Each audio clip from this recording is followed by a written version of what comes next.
these videos and the presentation to YouTube. So keep your remarks comfortable. Yep, recording has started. Okay, recording has started. Just as a reminder, right now the cap is still on for May 7th, 8th, and 9th. And our WAB protocol still continues as far as group rides are concerned until further notice. And one thing, I don't think Mary Ann's on the call. I didn't see her on here tonight, but I just wanted to say thank you and compliment Mary Ann for a phenomenal job that she's doing with our newsletters. And I think everybody will agree. I mean, the picture content, the way she designs it, with the help of everybody that contributes to the newsletters, I think we've got one of the best newsletters I've ever seen. So again, my hat's off to Mary Ann and Rick and everybody else that contributes to the newsletter. So I just want to say thank you for that. We have two guest speakers tonight that have joined us. We've got Tom Howard from the Birthplace of America Trail and the Tidewater Alliance, and Kitty Preston, who everybody knows in our club. Without further ado, I'd like to go ahead. Thank you, Ken. I see you're on now. Let's go ahead and hear the presentation, and I'm going to turn it over right now to Tom and Kitty. It's a lot of difficulty, I might say. Yeah, we had a couple of link issues, so I think we can get that ironed out next time around. Okay, I'm going to start, and I want to welcome. Real quick, like Kitty. Yeah. I need to let them turn over the sharing of the screen to me. I try to share a screen and it says host disabled participant screen sharing. Jim, is there any way that you can give me permission to share my screen? You should be able to do it because I don't have any permission control that I see. Maybe Rick, you can help me out with that. Okay, here we go. Now we're here. Okay, all right. See here. Yeah, it should be the green button in the center of your console. Yay, there it is, okay. Okay, so stand by a second here. There we go. All right, great. You got it. Okay. Maybe just so there's no feedback, if everybody else would maybe mute themselves while we're doing the presentation, then unmute, then we won't get any feedback. Okay, I want to welcome Benny Zhang, who is lurking without video, I think, down there. I invited him because he has just joined the Tidewater Trails Alliance board. And I sent him a message about an hour ago and said, why don't you come and, hear what we're doing and so forth. And I think Rich Thompson was planning on coming as well. He is an advisory member of the TTA board. So in any case, I am Kitty Preston. I've been with this club since its beginning, actually. And Tom Howard is I'm actually the co-chair of the Tidewater Trails Alliance, something I'm doing in my retirement. And Tom Howard, who is the chair of the Tidewater Trails Alliance. And to be honest, the guy who's behind all of this, he got this organization started, is joining us as well. I'm going to start by giving you just kind of an update or basically some background about the Birthplace of America Trail and the Tidewater Trails Alliance. This will be review for those of you who heard Tom's presentation on this last February when I had to back out of a commitment that I'd made the previous October to do a presentation on this, and I realized I was going to be in Kansas City that night. So Tom very, very kindly pinch hit for me. But it will also be an introduction to those of you who don't know about the Birthplace of America Trail or the Tidewater Trails Alliance. So I'm going to very quickly kind of go through this information, and then we'll spend the bulk of our presentation on issues related to Williamsburg, James City County, and the peninsula routes. Okay, so the Birthplace of America Trail is a proposed regional system of off-road paths that will connect the entire Hampton Roads area. There are two routes. Both of them start at the trailhead of the Virginia Capitol Trail. There is the southern route, which goes across the river at Jamestown, then goes down through Surrey, Smithfield, and eventually makes its way to Virginia Beach, which is off this map. The northern or peninsula route goes from the Capitol Trail into Williamsburg, through Williamsburg, out the southeast side, down onto the peninsula, and eventually makes its way to Fortress Monroe. This, what you see on the page here, is the original route that was proposed in 2017 by the Hampton Roads Transportation Planning Organization. We are making changes to that, but this will give you an idea of the scope of this thing. The eventual goal of the Birthplace of America Trail is to be able to bike or walk or run or skateboard or whatever from Virginia Beach to Richmond on an off-road, no motorized vehicle path. BOAT is connecting existing trails in Hampton Roads, including the Virginia Capitol Trail, and it will also become part of the East Coast Greenway. Another related goal is to showcase our rich historical heritage. As you can see here, some examples on the peninsula, Jamestown, Colonial Williamsburg, Yorktown, and so forth, down to the southeastern part where Emancipation Oak is, and the Fortress Monroe.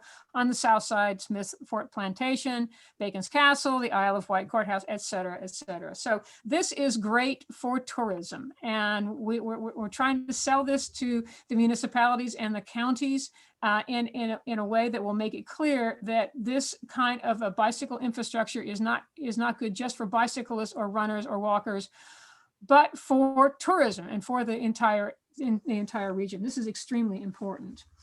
So the origins of BOAT. This started out as a mandate from the Virginia Department of Transportation to create paths connecting the Virginia Capitol Trail.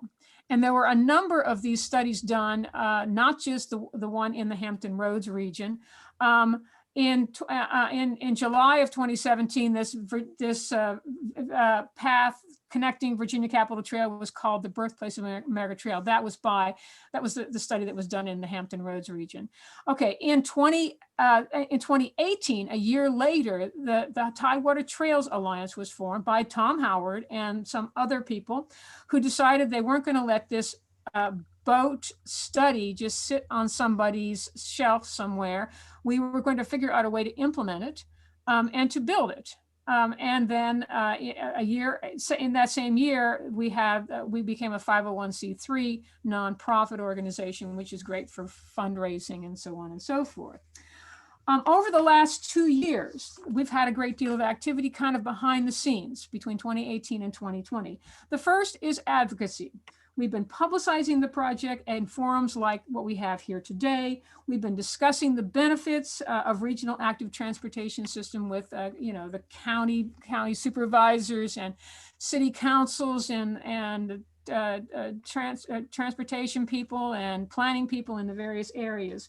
We've also been working with regional planners to implement connectivity. We want our system to connect existing trails or future trails, including, as you see here, the Virginia Capitol Trail, the Elizabeth River Trails, the Southampton Roads Trail, the Beaches to Bluegrass Trail, and of course, as I mentioned, this will become part of the East Coast Greenway. I think I mentioned that. We are reviewing routes with the various planning divisions, the local municipalities and county groups. The idea is to get on their comprehensive plan lists and to get on their long-range planning documents, which we are having a great deal of success doing. This is not just in James City County, York County, but is also throughout the entire region. We are working in Surrey County and Smithfield to secure routing for the East Coast Greenway and the routing of the Birthplace of America Trail. And then finally, we are exploring the feasibility of issues on the peninsula, in particular, running into the problem of what do we do about building an off-road path in suburban and urban areas, which is a whole lot more complicated than building it through, say, Charles City County, which is primarily rural. So we're having to deal with those issues. We have also spent a great deal of time looking at the route that was presented to us and saying, okay, this works pretty well, but this over here doesn't work at all, and we need to find an alternative. So we spent a great deal of time on that, and we'll be spending the bulk of our time this evening talking about that. Okay, just briefly, it's very useful to look at some of the implications of these types of bicycle infrastructure, bike ped infrastructure. There are lots of studies out there that are very, very persuasive, which we've been using in talking to, city council people and boards of supervisors. An example is the Silver Comet Trail in Atlanta. I think this is about a 200-mile trail. Is that right, Tom? Yeah, the original Silver Comet Trail was 90 some odd miles, but the organization has grown to over 200 miles, like you said, and they're looking to expand it even further again. So. Okay, so there was a benefit cost analysis for a proposed expansion of 66 miles several years ago. The benefit cost analysis came to the conclusion that this 66-mile expansion would conservatively expected to generate a combined economic benefit of $274 million a year for the local region, the region, and the statewide. So that's, it's a big project. It's a big trail system. Smaller trail system is the Swamp Rabbit Trail, which is in Greenville, South Carolina. It's only 20 miles long. It goes right through the middle of Greenville, South Carolina. The understanding now is that it generates about $6.7 million every year for the county and for the city of Greenville. And then another study has shown that the East Coast Bicycle Greenway, which goes through not the historic triangle, but the triangle region of North Carolina, that is Raleigh, Durham, and Chapel Hill. It's a 70-mile segment of the East Coast Greenway that goes through that region. And they have now determined that it generates every year $90 million in total benefits for that area. That's pretty impressive. And all of these are very impressive. Now, last year, 2 years ago, I guess, the HRTPO did a multi-pronged study called the Economic Impact of Bicycle Facilities in Hampton Roads, Phase 1 and Phase 2. They did this, I'm very proud to say, at the instigation of the Historic Triangle Bicycle Advisory Committee, of which I was a member, and so was Rich Thompson. At the end of this Phase 2, they came to the conclusion that annual spending in the Hampton Roads area due to the Virginia Capitol Trail was $3 million. Now, we all know that use of the Virginia Capitol Trail has absolutely exploded in the last year. And so this $3 million is woefully low in terms of an estimate of the financial benefits, because people come to this area and they spend money, and they use the hotels and they use the restaurants. In fact, as part of this same study, there was the HRTPO used something that was created by an industry called Streetlight that analyzes the GPS function of cell phones, people on the trail. In this case, they use it for people using the Virginia Capitol Trail. So yes, Big Brother is out there, and Big Brother is keeping an eye on where you're going, and people can look at this stuff. I mean, not you individually, but the aggregate. And they came to the conclusion that some 50% of trail users, individual trail users, not multiple trail users that use it all the time like us, but the individual trail users, 50% of them come from outside the immediate region of the Virginia Capitol Trail. That is bringing in tourist dollars to Williamsburg, James City County, and the entire Hampton Roads area. Okay, now I'm going to now turn my attention to the developments in James City County and Williamsburg. What we have here is a map that shows how we are getting from the Capitol Trail to the city of Williamsburg. And what is indicated is thanks, Tom, show us that, is the red. Now, there are two major issues with this route. The first is that in any case, the proposed route is supposed to go from not the trailhead, but from the Capitol Trail there at Jamestown High School through James City County along the Monticello Road corridor into the city of Williamsburg. It enters the city of Williamsburg at Ironbound Road, and then goes down the new Monticello path, turns on Compton Lane, goes through campus, and then exits campus on Ucrop Lane, going onto Jamestown Road, down to College Corner, onto Francis Street, and then from that point down South England Street, down to the Country Road. That's the original suggestion from 2017. There are two major problems with this. One is more major than the other. The first is that the original proposed route through campus goes in back of the campus recreation center, if you know where that is. Right, it's also in back of, in back of the campus recreation center. That's a problem because that is designated wetlands. And I cannot imagine how a government entity actually put that on a map and said, do this, except for the fact that they probably looked at a map and they didn't come and look at that swampy area. So that was a non-starter from the beginning. And in fact, the College of William and Mary created a committee that included Rich Thompson and immediately made alternative proposals, which go in, the alternative goes down Compton Lane, goes in front of the rec center, between the rec center and William and Mary Hall, and then goes around William and Mary Hall, joins Ucrop Lane, and then goes out on Jamestown Road. The problem with that is that it is on streets. It is not an off-road path. And although the college and we want this path to at least go through campus or at least adjacent to campus so the students can readily access it, the Virginia Capitol Trail really, really wants an off-road path. And this is part of the Virginia Capitol Trail, this segment of the boat trail. Yeah, basically from the Virginia Capitol Trail trailhead all the way to the doorstep of Colonial Williamsburg, it would be a co-branded trail, both the Virginia Capitol, because they're looking at extending their thing to the governor's mansion. So like Kitty said, that's a co-branded project between Jamestown and Colonial Williamsburg. Thank you for saying that. It's in my notes, Tom, and I forgot. Okay, the other problems with this particular route, the major one is what Tom is pointing at, the square with the triangle and the exclamation point. And as those of you who are cyclists and know this area very well know exactly where we're talking about. And as the cross under Route 199 on Monticello Road. That is a very dangerous intersection. I'm sure all of us in this room have gone through that intersection without any problem. I would be very reluctant to suggest a novice bicyclist or a family with young children try to do that. We have done a lot of thinking about how to get around that. We've made some proposals about getting to it. The most logical and safe but most expensive alternative is to find the funds to build a bridge across 199 to the southeast of that intersection. A tunnel could work as well.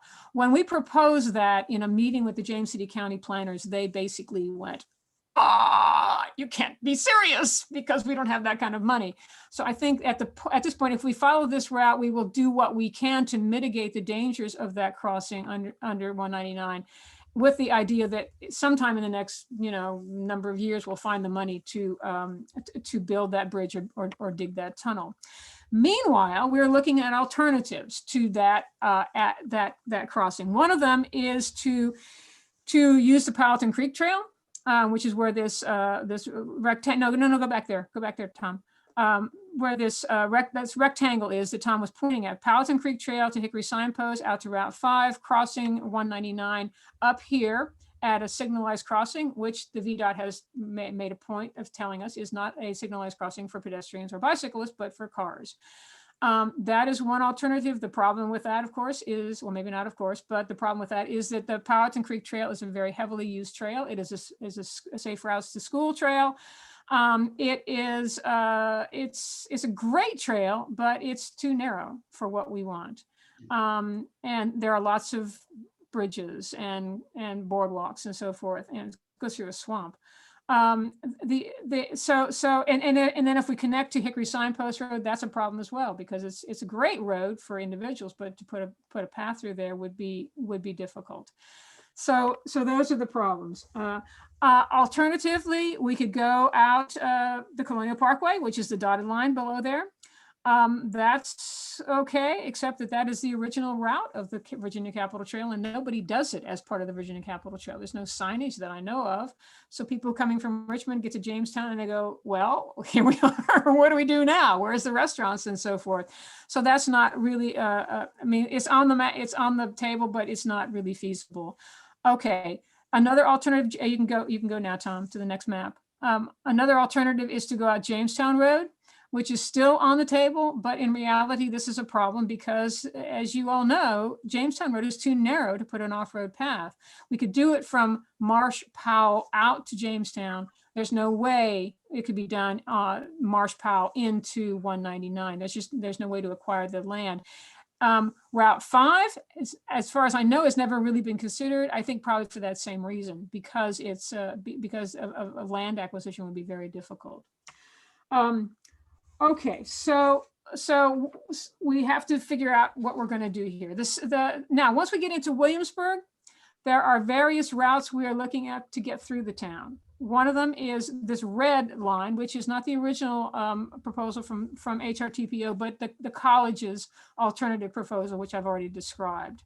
Going down Compton, turning right on Brook Street, which is between the Kaplan Arena and the Rec Center, going around the Kaplan Arena, going onto Ucrop Road, then going out Jamestown Road on existing roads. Okay. Another alternative is to continue on the Monticello path up in front of whatever that development is called. What is that called, people? I can never remember. It's not Newtown. It's not.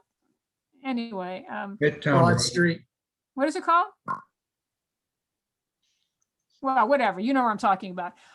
Go up there, cross Richmond Road, go on to Lafayette Street, and then go on down to what we locals call Confusion Corner and go out the Route 60 corridor. That's one option. Another option is to go down Richmond Road. That's the green dots. Using the already, there's sharrows on Richmond Road. There's a designated bike lane along the road, and then joining Francis Street and so forth, and going out through the country road that way. There was something I wanted to mention about this. You said there was another. Yes. The one thing I wanted to mention is the fact that the city of Williamsburg has in its planning to put a multi-use path next to Lafayette Street between Richmond Road and the Transportation Center. It's not clear to me where that would go, but that is something that they're planning to do this. So that would certainly help with that kind of alternative. The negatives for both of those are the fact that, well, I mean, we don't go through campus, but we go next to campus. So that would solve that problem, I think. Okay, now once we're in the city, we have to get out of the city. And what we have here is the red, which is the original 2017 HRTPO version, and alternatives. The HRTPO version goes down South England Street, to Country Road, goes underneath 199 on the Country Road, and goes on down. It becomes the Carter's Grove Road with Country Road on down, and then rejoins, goes into Newport News down there below Grove. Okay. Alternatives include the purple dot, which is continuing on Francis Street. I understand that Colonial Williamsburg is considering, or the city is considering, I can't remember which, making Francis Street a little bit more bicycle friendly, but going down Francis Street, going through Confusion Corner and out 60, turning on Quarter Path Road to go down to where that shopping center is, the name of which I can never remember, where the Harris Teeter is, and crossing the 199 there, another signalized but not signalized for bicycle at grade crossing. Into the county, the James City County Government Center, and then from there onto the Country Road. A third alternative is to continue on 60 and turning right through the Riverside Hospital Complex, and then there's a Battle Boulevard, I think, from the hospital complex that goes over to Quarter Path Road, and then doing the same thing. Okay, now, I was on HITBAC, Historic Triangle Bicycle Advisory Committee, for about 15 years. And we over and over again proposed using the country road, turning it into a bicycle path, and we got nowhere. We ran up against a stone wall in the form of Colonial Williamsburg. Now, Colonial Williamsburg has a new CEO. The new CEO, Cliff Flint, is now on the board of directors of the Capitol Trail Foundation. Oh, good. He's very interested in Capitol Trail being used for this purpose. So is Andy Trevette, who is the new city manager of Williamsburg. And that is what they want. They want us to follow that route and to go down the country road. Now, the problem from our point of view is that kind of avoids the commercial areas where there are hotels and restaurants. On the other hand, that could be fixed by correct signage. Other problems have to do with the fact that one of the bridges on the country road is gone. I haven't been on the country road on my bike for years, so I'm not sure where it is, but the person who bought Carter's Grove from CW tore out one of the bridges and it's never been replaced. That's expensive. That's bridge over wetlands. But when I raised this issue with Andrew Trevette, he said, we'll find the money. So anyway, now, before I finish, I should point out that as all of these different routes, there are lots of different variables involved in this, and we have to make decisions about which one we are going to put our weight behind. For that reason, the Capitol Trail Foundation and the Virginia Capitol Trail Foundation and Tidewater Trails Alliance is co-sponsoring a grant proposal that has gone into the Virginia Tourism Development Fund grant process. This is in two phases. Phase one was due last February.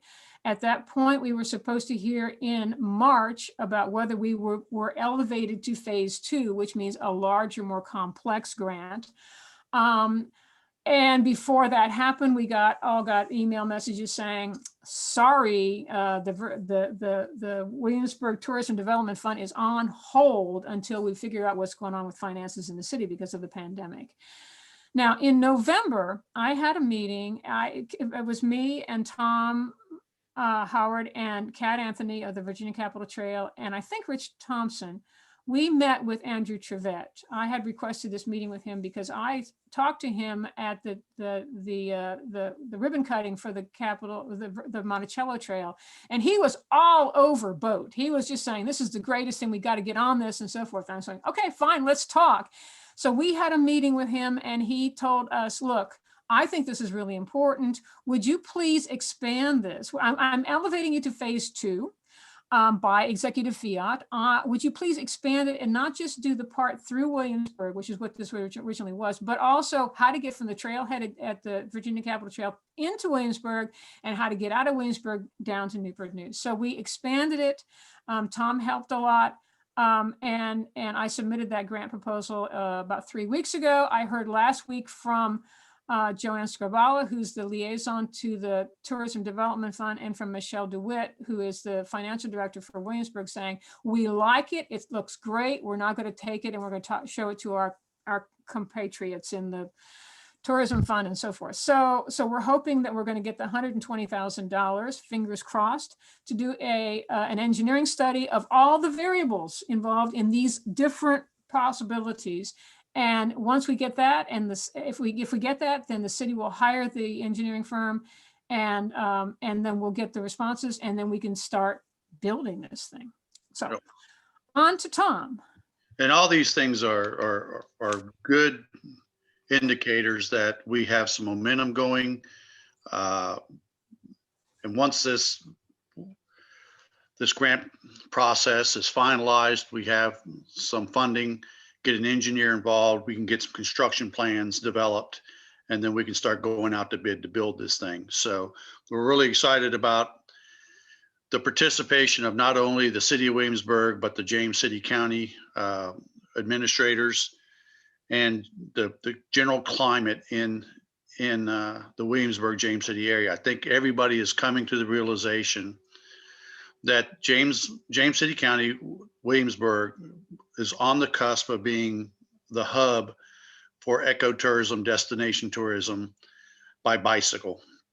And so these things are extremely important to the economy and to the residents of Williamsburg and James City County. And we are very optimistic that this is going to get off the ground within the next couple of years, and we're going to see dirt being moved. Prior to this study, the section along Monticello had already been funded prior to the completion of the HRTPO study.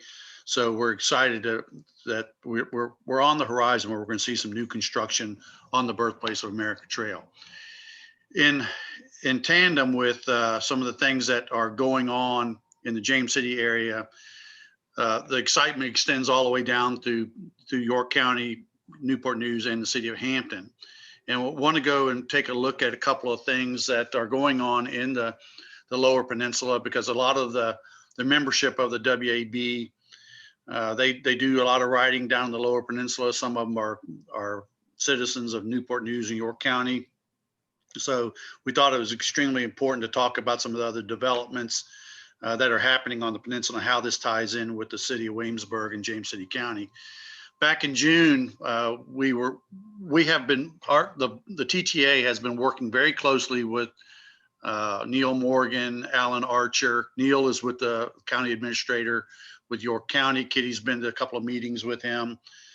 We've been having some meetings with the city of Newport News about expanding the proposed trail to encompass more of Newport News so that we could reach some of the ridership down in the lower portion of the county, because the original plan had it predominantly going just through the northern part of the city.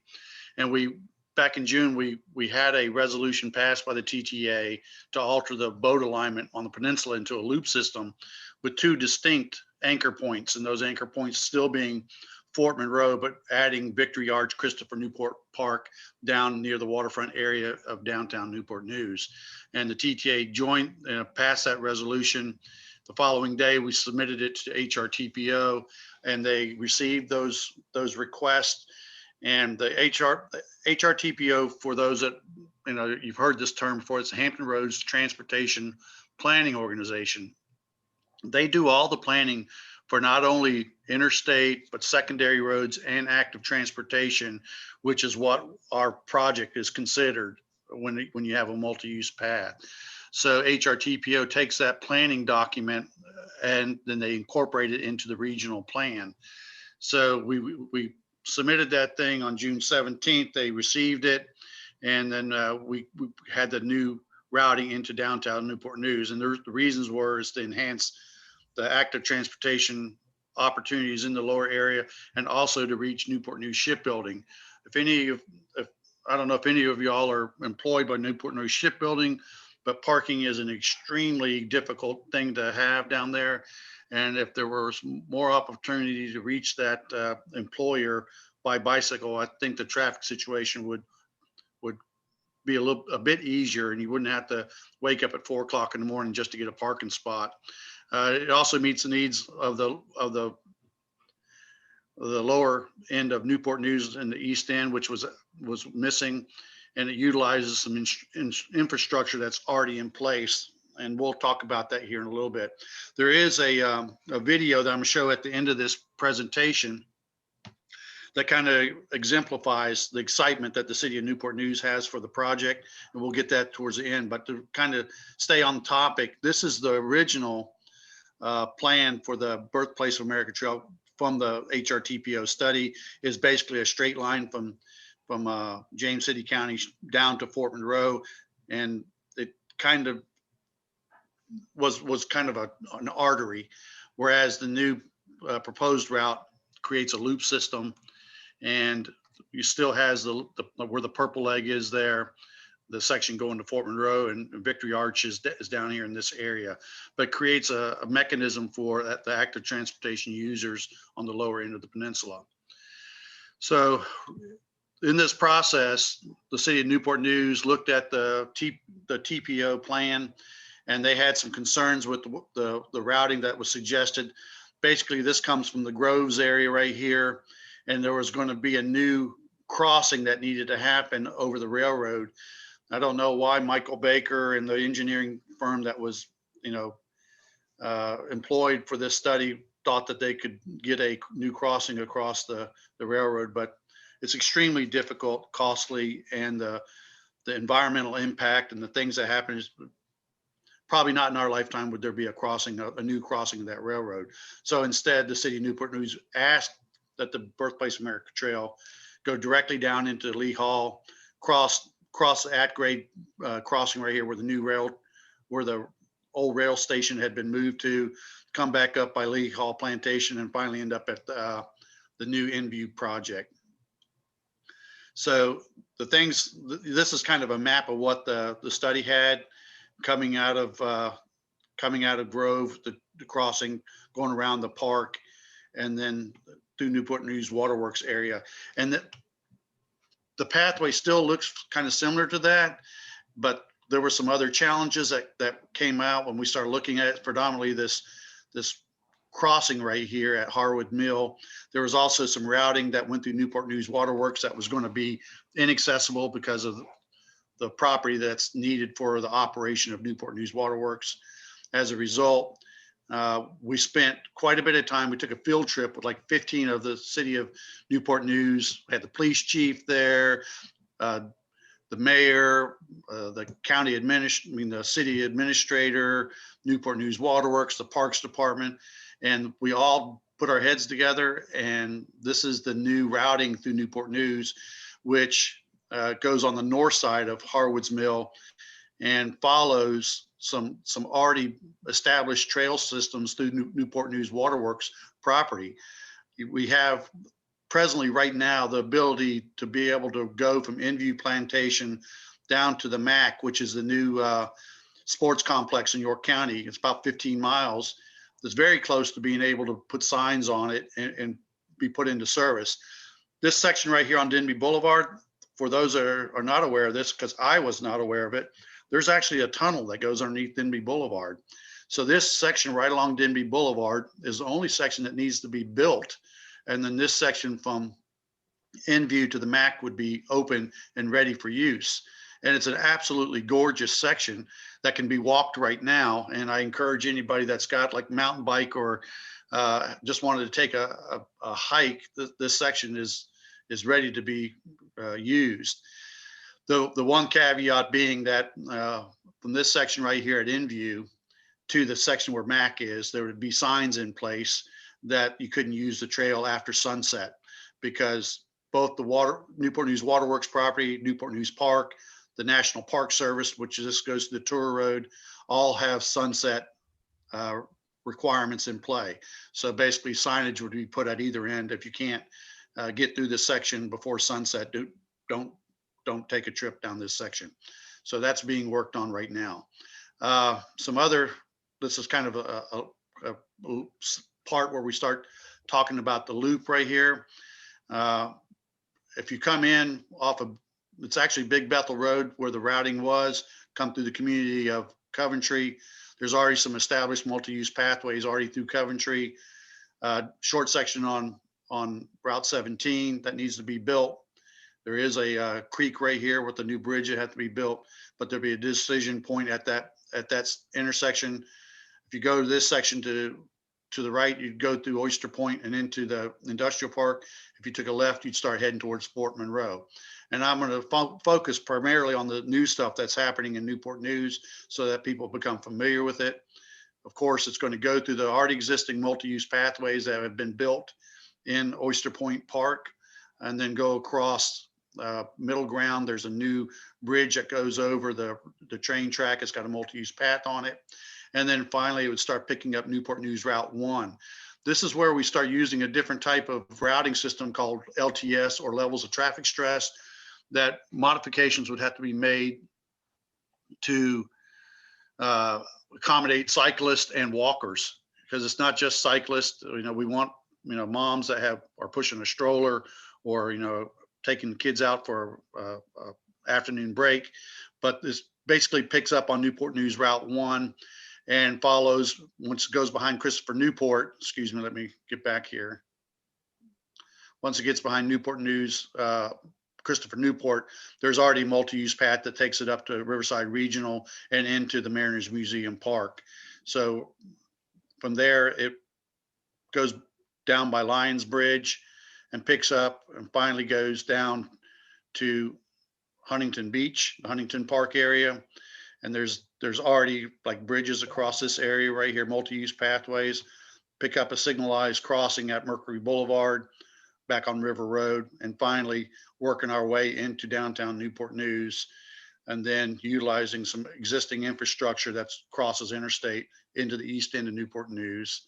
And then finally, we see a section that's already been built. And I don't know if anybody's ever seen this section right here, but it's basically from Monterey Mac Park all the way to the Hampton City line. It's about a mile.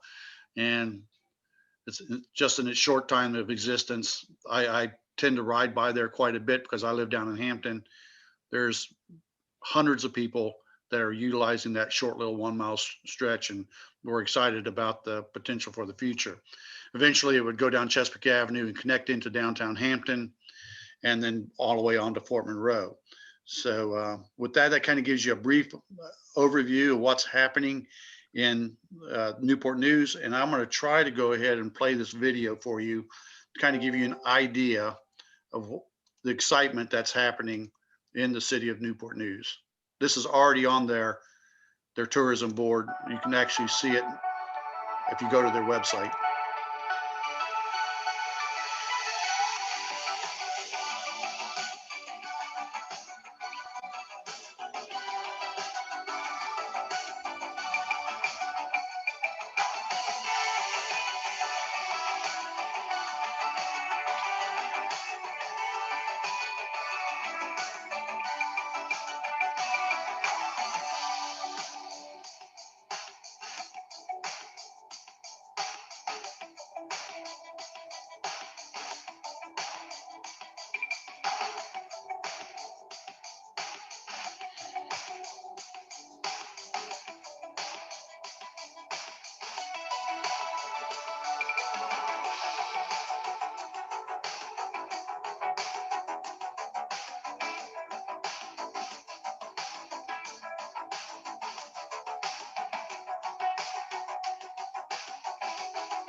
So as you can see, there is a lot of excitement in the city of Newport News, and we fully expect that this project, the Birthplace of America Trail, being joined with the Virginia Capitol Trail, will end up as a signature project that will compete with the likes of the Katy Trail and as well as the Great Allegheny Passage. It's going to completely transform our region, and it's going to connect our communities. It's going to, you're just faced with, when you see people on the trail, you say hello to them. And we're really excited about the possibilities on the peninsula. There's still some things that are still happening on the south side, but we wanted to focus specifically on what's happening on the peninsula side. And at this particular time, both Katie and I are are open to any questions that y'all might have. We're going to open up the floor for any comments or questions. Tom, Kitty, thank you. That was a great presentation, very informative. And please, everybody chime in. Anybody have any questions they'd like to ask? Go I ahead. got two.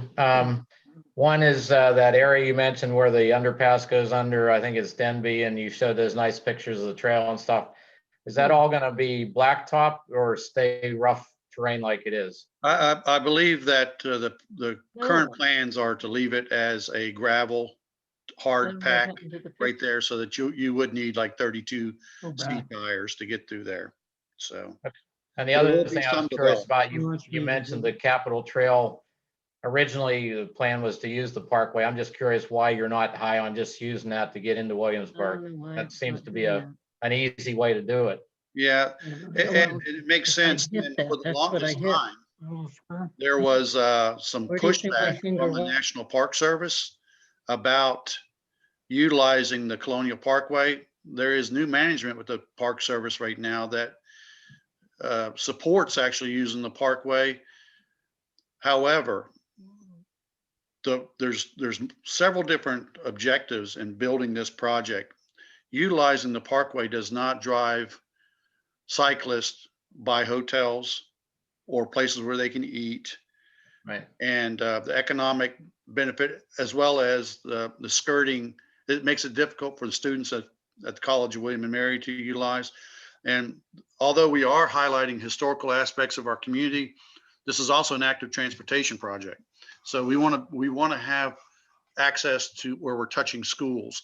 And that was one of the reasons why we actually, when we went into the city of Newport, when we started looking at the project into the Lower Peninsula, we were touching the College of William and Mary, Thomas Nelson, and Hampton University.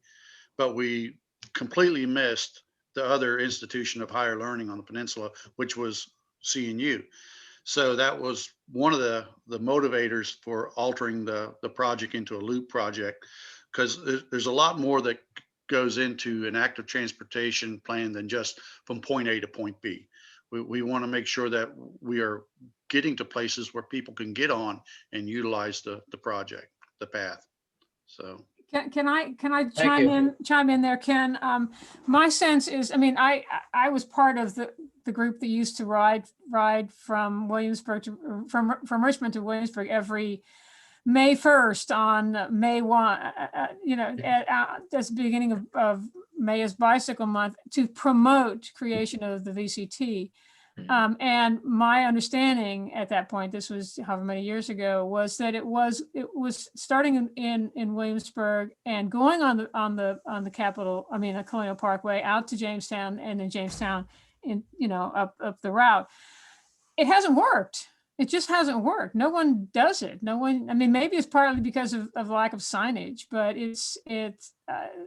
that was the original idea, and it just not it hasn't flown. So the objective of the project, like the Virginia Capitol Trail, is the litmus test we use is if I can't bring my grandson with me on a bicycle ride, then it's not the right. We haven't met our objectives. We want to make sure that whether you're a novice rider or a spandex warrior, that you can get on this trail and get from point A to point B. And the ones that we're really trying to attract to this project are those that may have abandoned the whole idea of riding a bicycle. And fortunately, one of the silver linings of this pandemic has that the use of bicycle travel has exploded. I don't know if anybody's been into the REI in Virginia Beach, but there's literally not one new bicycle at REI as of yesterday, because they can't get them fast enough. And that's the same thing if you go into Kmart or not, but Walmart or to Target. So what's happening is culture is changing, habits are changing. If you do something more than 12 times, a new habit is formed, and we foresee the future explosion of bicycle travel. What we need to do right now is prepare for the next 15 to 30 years. Because if we don't have the infrastructure in play, then we've lost a prime opportunity to meet the needs of our citizens and in our region, as well as the economic tourism impact of a project like this. So. Other questions? I have one. I have one quick question. I don't know if it's not really totally related, but I was told that, or heard some rumors to the effect that the visitor center in Williamsburg is going to be converted into some kind of sports center of some kind.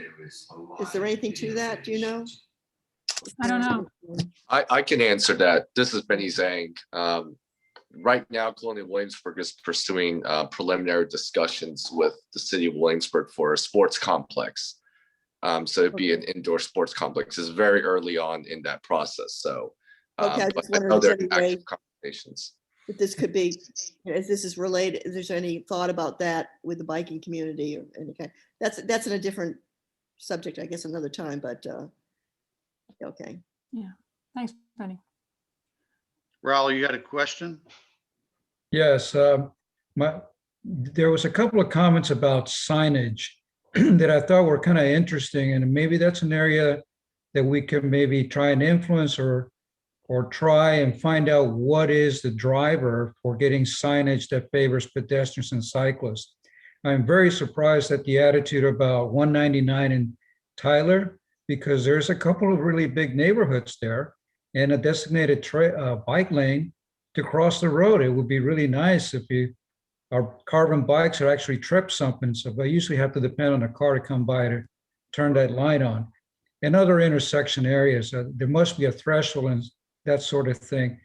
And I think the more we understand what that is, then the better we can do about communicating with our planning staffs and provide that data. Yeah, that's an excellent point, bro. A whole nother major component of this project system is the wayfinding and the signage, how to get, let's say to a restaurant or to a restroom. How do we make it to where if we have a visitor from, let's say Germany that doesn't speak English, how do they know where that bicycle shop or that hotel is?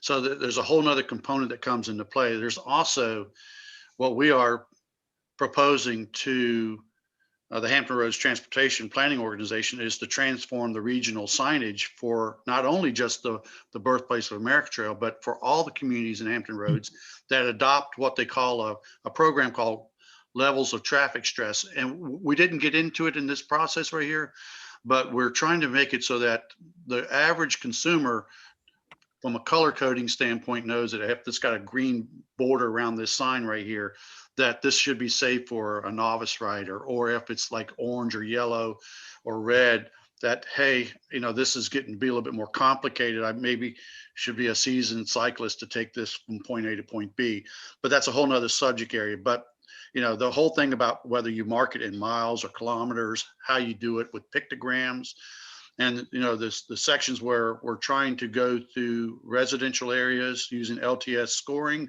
or through the campus of College of William and Mary, that comes into play. But how do we get across streets, like what you said, with a pressure switch so that, the light knows to change? And we have some of that stuff in place right now with the Virginia Capitol Trail. Keep in mind, our project, the Birthplace of America Trail, was the inspiration of it was the Virginia Capitol Trail, and our project is going to be an extension of that. And we have a great working relationship with the Virginia Capitol Trail Foundation, and we're borrowing on their experiences as well as other organizations like the group down in Greenville, as well as the Path Foundation. Our board is engaged in a couple of different areas to make sure that we employ best practices, like what you're saying right there, Raul. So. Let me jump in with a response, Raul, as well. Just an observation that, trying to signalize issues, signalize crossings, we're dealing with VDOT, and things are changing with VDOT, but it's very slow. When I was on Hitback, it took, maybe is Linda Carter still here? When I was on Hitback,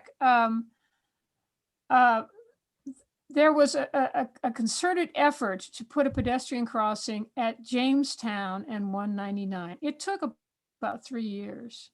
And constant work to get them to put a crosswalk there and put, the lights. So we're up against entrenched ideas about the importance of motorized vehicles and the lack of importance of anything else. So we're working on it. So other questions? Anybody else? I think I'm gonna just anticipate a question, because I've been asked this before after presentations. How are we gonna pay for this? We just hired a consultant for fundraising on a consultant basis. We didn't hire a full-time person by any means, but we're getting started there. But one of the reasons we have spent so much time working with the county governments and the municipalities and trying to get our project dovetailed with what they want to build is because we're not going to try and build all this on our own. We're trying to connect existing trails or proposed trails. And there are other organizations, Elizabeth River Trail and so forth, they're raising money to build their trails, or they're using money that is made available through cities or the counties through which the trail runs.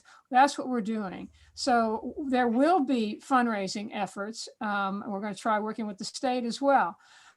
But we're also trying to minimize the amount of money we have to raise in order to work with York County and James City County and get our route on their bicycle route comprehensive plan. So it's going to be a collaborative project throughout the entire Hampton Roads region.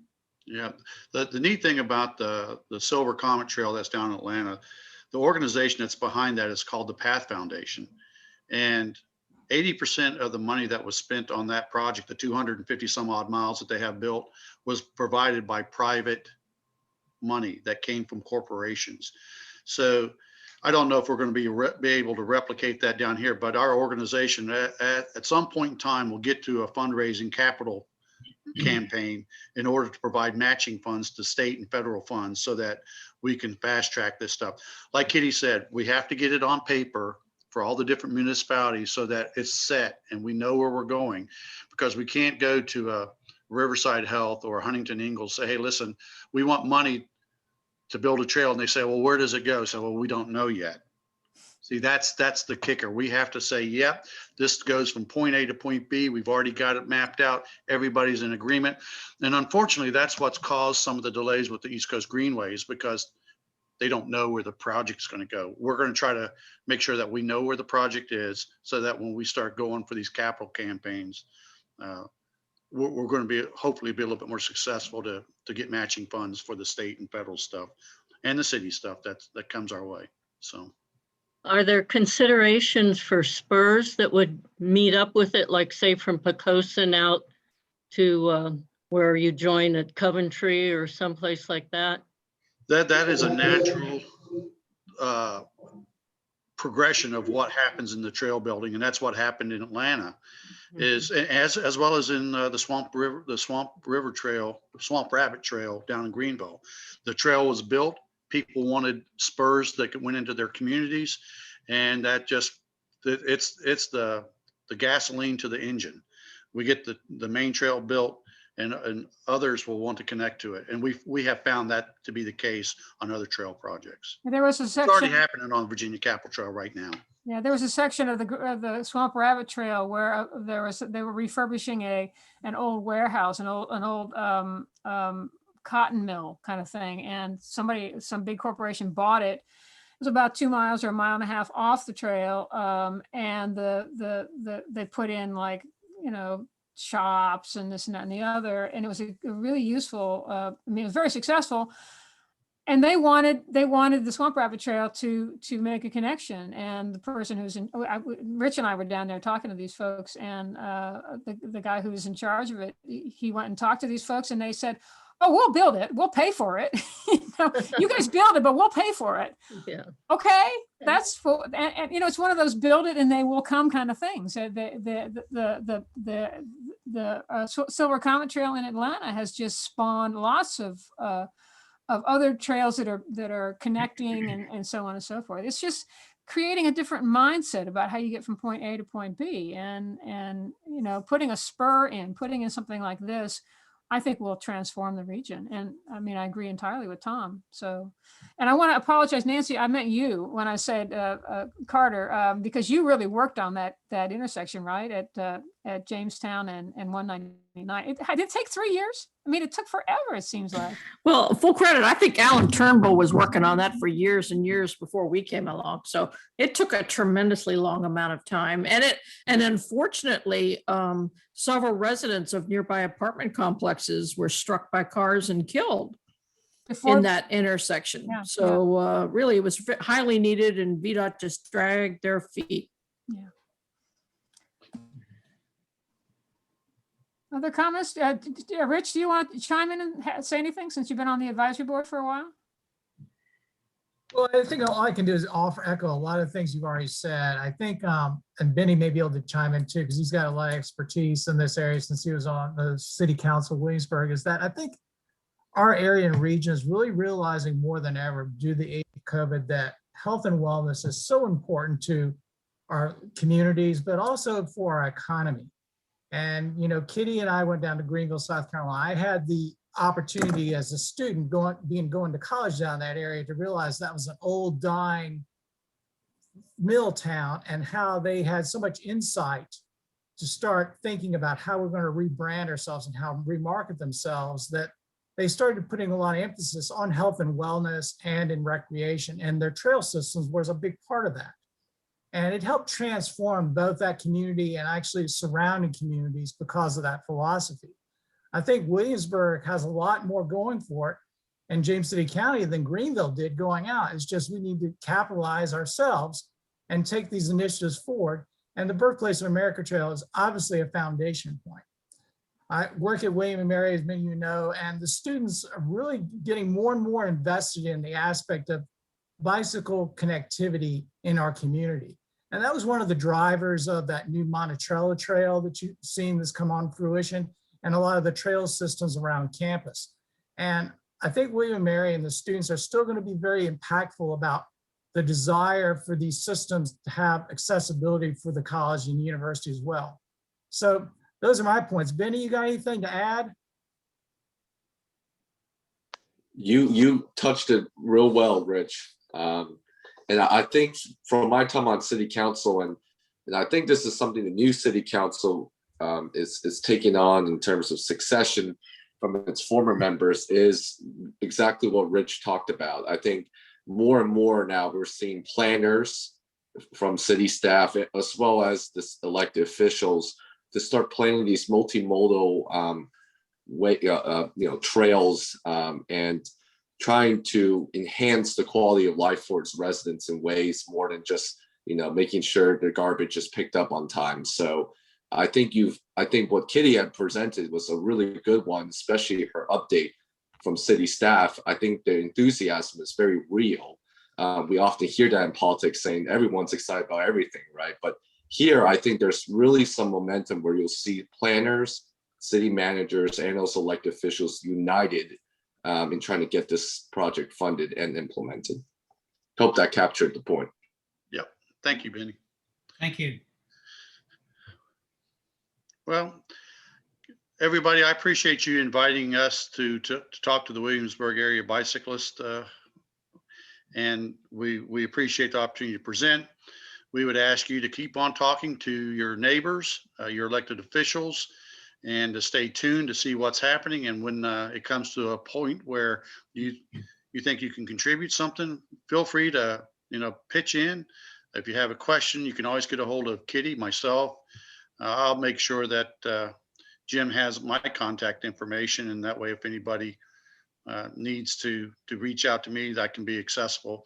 I'm also a member of the Peninsula Bicycling Association, so is the Carters, and a couple other members of the WAB. So you might see me on the trail actually up there in Williamsburg as I'm on the Capitol Trail or some of the newer sections. So just want to thank everybody. And yeah. I'm gonna just chime in, thank you as well, and say make sure you fill out that comprehensive plan survey from the James City County. that they've been. I'm just going doing. to, I'm just going to mention, I think, that's probably the best way for all of us to be involved is to let the county know what our thoughts and our ideas are by completing the survey. So I hope everybody will do that. And they're asking us to do that. They're asking bicyclists to do it. So fill it out. But also fill out the comment section, because that can be very impactful, particularly when they're sifting through the surveys. Something they can draw their attention to, something specific that you could put in there. Please take advantage of that comment section. Yeah, Thank that you. was, that was posted on the WAB webpage, and I think I posted it on Williamsburg Road Riders, whatever that Facebook page is. So it's very readily available. So anyway, I will be quiet. Tom, Kitty, thank you very much. That was a great update, and I'm sure we all wanted to know how all the trails are going to connect, especially in Williamsburg. So I know I was very interested to see how all the trails are going to possibly connect. So I think that's really cool. Okay, So, thank Right. you. Thank you. Thank you very much. We appreciate you coming, and I'm sure a lot of people learned a lot of good things, new things tonight. Good. I know I learned a lot, so that's good. Will, on that note, we'll end the presentation, and I just wanted to open it up to ask any members have any other announcements that they would like to bring forth. I'm gonna sign off. Okay, thank you, Tom. Again, thank you. Kitty. If there's no other announcements, then I'm going to go ahead and conclude our meeting. Okay, thank you. We Good stand night, adjourned. everybody. Stay Thank healthy. you. Okay, you guys stay healthy. See you on the trail. Yeah. Bye-bye.